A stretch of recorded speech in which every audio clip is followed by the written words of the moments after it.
ಕರ್ನಾಟಕ ಮಧ್ಯಾಹ್ನ ನ್ಯೂಸ್ ನೋಡಪ್ಗೆ ಸ್ವಾಗತ. ನಾನು ಪ್ರಿಯಾಂಕಾ ಶ್ರೀಗುರು. ಬನ್ನಿ ಕ್ವಿಕ್ ಆಗಿ ನೋಡೋಣ ಇಂದಿನ ಪ್ರಮುಖ ಸುದ್ದಿಗಳನ್ನ. ಬೀದರ್ ಜಿಲ್ಲೆಯ ಬಸವಕಲ್ಯಾಣ ತಾಲೂಕಿನ ಮುಡಬಿ ಗ್ರಾಮದ ರಸ್ತೆಯು ಸಂಪೂರ್ಣ ಹದಗೆಟ್ಟ ಪರಿಣಾಮ ಮೊನ್ನೆ ಕಲಬುರಗಿಯಿಂದ ಬಸವಕಲ್ಯಾಣಕ್ಕೆ ಚಲಿಸುತ್ತಿರುವಂತಹ ಸರ್ಕಾರಿ ಬಸ್ ರಸ್ತೆ ಕೆಳಗಡೆ ಬಿದ್ದ ಪರಿಣಾಮ ಪ್ರಯಾಣಿಕರಿಗೆ ಗಾಯಗಳಾಗಿ ಆಸ್ಪತ್ರೆ ಸೇರಿದ್ದಾರೆ ಎಂದು ಇಲ್ಲಿನ ಕರ್ನಾಟಕ ರಕ್ಷಣಾ ವೇದಿಕೆಯ ಸ್ವಾಭಿಮಾನಿ ಬಣ ಆರೋಪ ಮಾಡಿದೆ. ಈ ಕುರಿತು ಮುಡಬಿ ಗ್ರಾಮದ ಮುಖ್ಯ ರಸ್ತೆಯಲ್ಲಿ ನಿಂತು ಮಾತನಾಡಿದ ತಾಲೂಕು ಅಧ್ಯಕ್ಷ ಮಾಂತೇಶ್ ಗೌರಕರ್ ಅವರು, ಮುಡಬಿ ಗ್ರಾಮವು ಬಸವಕಲ್ಯಾಣ ತಾಲೂಕಿನ ಹೋಬಳಿ ಗ್ರಾಮವಾಗಿದ್ದು ಹಲವು ಗ್ರಾಮಗಳಿಗೆ ಸಂಪರ್ಕಿಸುವ ರಸ್ತೆ ಹೊಂದಿವೆ. ಆದರೆ ಹಲವು ವರ್ಷಗಳಿಂದ ಮುಖ್ಯ ರಸ್ತೆಗಳು ಹದಗೆಟ್ಟು ಅಪಘಾತ ಸಂಭವಿಸುತ್ತಿದ್ದರೂ ಕೂಡ ಇಲ್ಲಿನ ತಾಲೂಕು ಆಡಳಿತ ಮತ್ತು ಗ್ರಾಮ ಪಂಚಾಯಿತಿ ಕಣ್ಣಿದ್ದು ಕೂಡರಂತೆ ವರ್ತಿಸುತ್ತಿದೆ ಎಂದು ತಿಳಿಸಿದ್ದಾರೆ.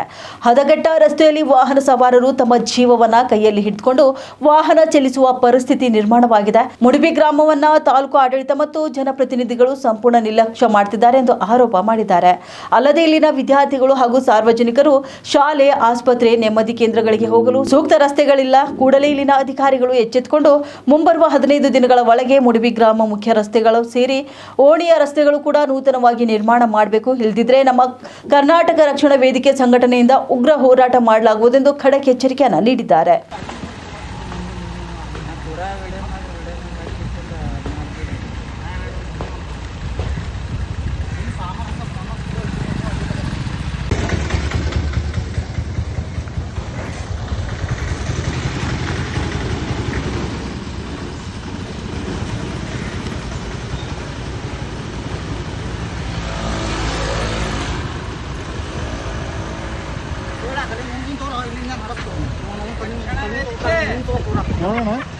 ಮುಡಬಿ ರೋಡ್ ಹೆಂಗದ ಜರ ನೀವು ಓಡಾಡ್ತಿರಲ್ಲ ಆಟೋ ತಗೊಂಡು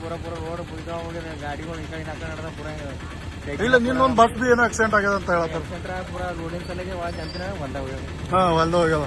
ಹೋ ಸರ್, ಇದು ರೋಡ್ ಹೆಂಗವರಿ? ಪೂರ ಅದ ಗೆಟ್ಟವ್ರಿ. ಈ ಕಡೆ ಹರ್ಕೂಡ್ ರೋಡ್ ಬಿ ಎಲ್ಲ 4-3. ಹಾ, ನೀವು ಆಟೋ ಡ್ರೈವರ್ ಇದ್ದೀರಿ? ನೀವು ಡೈಲಿ ಬಸವಕಲ್ಯಾಣ ಮುಡಬಿ ಓಡಾಡ್ತೀರಿ? ಪೂರ ಅದ ಗೆಟ್ಟವ್ರಿ ರೋಡ? ಹಾ, ठीक है सर, ठीक है.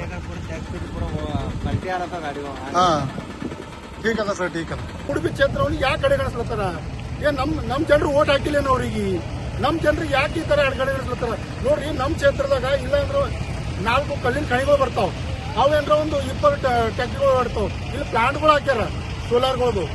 ಅವ್ರದ್ದು ನಮ್ ಉಡುಪಿ ಪಕ್ಕಡಿ ಗಾಡಿಗಳು ಅವ್ರ ಜೊತೆ ಇದೇ ರೂಲಿಂಗ್ ಓಡಾಡ್ತಾರ. ದೊಡ್ಡ ಗಾಡಿಗಳೆಲ್ಲ ಈ ರೋಡಿಗೆ ಓಡಾಡಿ ರೋಡಿಲ್ಲ ಸಂಪೂರ್ಣವಾಗಿ ಹದಗೆಡ್ತಾರ. ಇಲ್ಲಿ ಅಂಬೇಡ್ಕರ್ ಚೌಕ್ ಬಲ್ಲಿ ಹಾಕಿ ನೋಡ್ಬೋದು, ಅಲ್ಲೂ ಸಂಪೂರ್ಣವಾಗಿ ಹದಗೆಟ್ಟು ಪೂರ ನೀರೆಲ್ಲ ಇರ್ತದೆ. ಅಲ್ಲಿ 8 ದಿವಸಕ್ಕೊಂದ್ಸಲ ಸಂತೆ ನಡೀತದೆ. ಸಂತೆ ನೋಡಿದ್ರು ಕೂಡ ಯಾವುದೇ ರೀತಿ ನೀರಿಗಾಗಿ ಬಾಜು ನಾಲೆ ಇದ್ರು ಸುತ್ತಕ್ಕೆ ಅದು ಸೌಲಭ್ಯ ಇಲ್ಲ. ಯಾಕಂದ್ರೆ ಕಣ್ಣು ಮುಚ್ಕೊಂಡು ಕುಂತಾರೆ ಇವರು. ಈ ತಾಲೂಕು ಆಡಳಿತಾಧಿಕಾರಿ ಆಗಲಿ, ಗ್ರಾಮ ಪಂಚಾಯತ್ದವ್ರಾಗಲಿ, ಗ್ರಾಮ ಪಂಚಾಯತ್ದವ್ರ ಎಷ್ಟು ಕಾಲ ಮನವಿ ಕೊಟ್ಟರು ಅವ್ರು ಒಟ್ಟೆ ಇದಕ್ಕೆ ಕಡೆಗಣಿಸ್ತಾ ಇದ್ದಾರೆ. ನಮ್ಮ ಹುಡುಗಿಗೆ ಯಾಕೆ ಕಡೆಗಣಿಸ್ತಾ ಇದ್ದಾರೆ ಅಂತೇಳಿ ನಮ್ಗೊಂದು ಯೋಚನೆ ಬಂದ್ರೆ ಅದ್ರ ಸಲಕ್ಕೆ ನಾವು ಮುಡಬಿ ಗ್ರಾಮಕ್ಕೆ ನಮ್ಮ ಸಾರ್ವಜನಿಕ ಯುವಕರು ಹೊಂದಿವಿ. ಇವತ್ತು ನಾವು ಏನು ಅವ್ರಿಗೆ ಆಗ್ರಹಿಸ್ತೇವಂದ್ರೆ ನಿಮ್ಗೆ ಸುಮಾರು ಒಂದು 10-15 ದಿನ ಟೈಮ್ ಕೊಡ್ತೀವಿ. ಆಗಲಿಲ್ಲ ಅಂದ್ರೆ ನಾವು ಮುಡಬಿ ಗ್ರಾಮದಾಗ ರಸ್ತೆ ರೋಕೋ ನಮ್ಮ ಕರ್ನಾಟಕ ರಕ್ಷಣಾ ವೇದಿಕೆ ಸ್ವಾಭಿಮಾನಿ ಬಣ ವತಿಯಿಂದ ರಸ್ತೆ ರೋಕೋ ಉಗ್ರ ಹೋರಾಟ ಮಾಡಬೇಕಾಗ್ತದೆ ಅಂತೇಳಿ ಈ ಮೂಲಕ ನಮ್ಗೆ ತಿಳ್ಕೊತೀವಿ.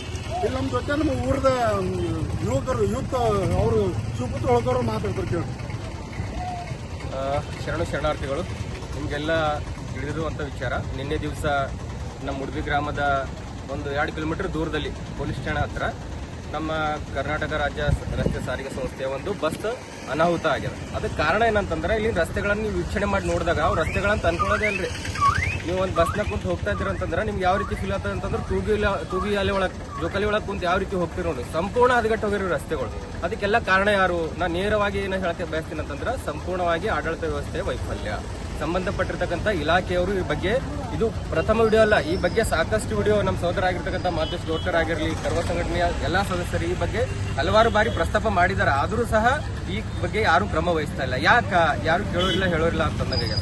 ಸೊ ಆ ನಿಟ್ಟಿನಲ್ಲಿ ಇವತ್ತಿನ ವಿಡಿಯೋ ಆದರೂ ಗಮನಿಸಿ ಸಂಬಂಧಪಟ್ಟಿರ್ತಕ್ಕಂಥ ಅಧಿಕಾರಿಗಳಾಗಿರಲಿ, ಇಲಾಖೆಯವರಾಗಿರಲಿ ಇದ್ರ ಬಗ್ಗೆ ಕ್ರಮ ಕೈಗೊಳ್ಳಬೇಕು. ಕ್ರಮ ಕೈಗೊಳ್ಳದೆ ಹೋದರೆ ಇದೇ ರೀತಿ ನಾವೆಲ್ಲ ಹೇಳಿದಾಗೆ ರಸ್ತೆ ರೋಕೋ ಅಂತಕ್ಕಂಥ ಒಂದು ಪ್ರತಿಭಟನೆಯನ್ನು ನಾವು ಹಮ್ಮಿಕೊಂಡು ಈ ಮೂಲಕ ಉಗ್ರ ಹೋರಾಟ ಮಾಡಬೇಕಂತ ಮತ್ತೊಮ್ಮೆ ನಿಮ್ಮಲ್ಲಿ ಎಚ್ಚರಿಸ್ತಾ ಇದ್ದೀವಿ. ಶರಣಾರ್ಥಿಗಳು.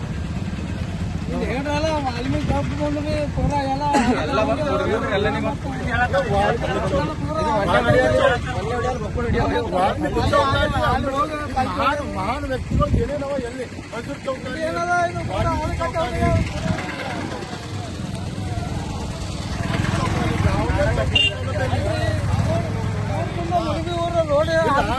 ಮೊನ್ನೆ ನಮ್ಮ ಸ್ಕೂಲ್ ನಮ್ಮ ಡಿಸ್ಟಿಕ್ ಆಗಿ ನಂಬರ್ 1 ಅಂತ ಹೇಳಿ ಒಂದು ದೊಡ್ಡ ವಿಡಿಯೋ ಮಾಡಿ ಹಾಕ್ಬಿಡು. ಆ ಮಕ್ಕಳಿಗೆ ಹೋಗಕ್ ರಸ್ತೆ ಇಲ್ಲ ನೆಮ್ಮದಿ ಕೇಂದ್ರದಲ್ಲಿ. ಅಲ್ಲಿ ನೋಡಿ ಅದು ರಸ್ತೆ ಎಲ್ಲಿ ಹೋಗ್ತಂದ್ರೆ ಹಾಸ್ಪಿಟಲ್ ಹೋಗ್ತು, ಮೇಲೆ ಅಂಗನವಾಡಿ ಅದ, ಬಾಜು ಹಾಸ್ಟೆಲ್ ಅದ, ನೆಮ್ಮದಿ ಕೇಂದ್ರ ಅದ.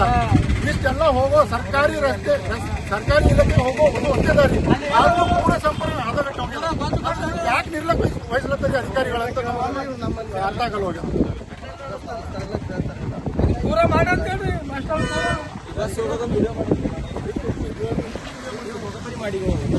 ಈ ಗಾಡಿ ಹೋಗೋ ವಿಡಿಯೋ ಮಾಡೋದು ಕಂಟಿನ್ಯೂ ಹಂಗೆ ಮಾಡೋಣ, ಕ್ಲೋಸ್ ಮಾಡ್ಲಣ್ಣ ಅದು.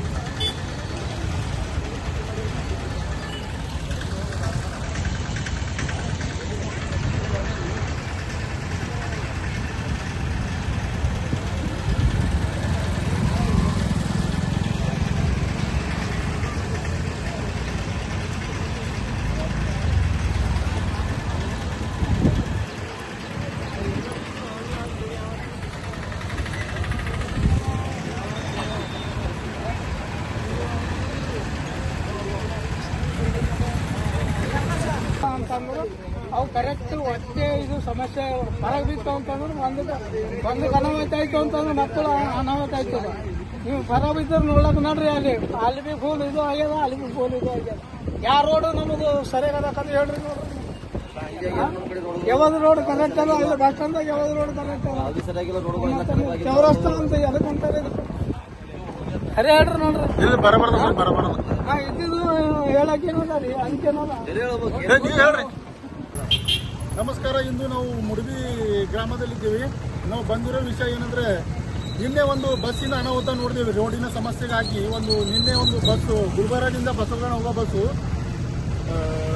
ಒಂದು ಇದು ಆಯಾ ತಪ್ಪಿ ಬಸ್ನ ಕಂಟ್ರೋಲ್ ಬರಲಿಲ್ಲ. ಕಂಟ್ರೋಲ್ ಬರಲಿಂದ ರೋಡ್ ಕೆಳಗೆ ಇಳಿದು ಒಂದು 5-6 ಜನಕ್ಕೆ ಗಾಯವಾಗಿದೆ.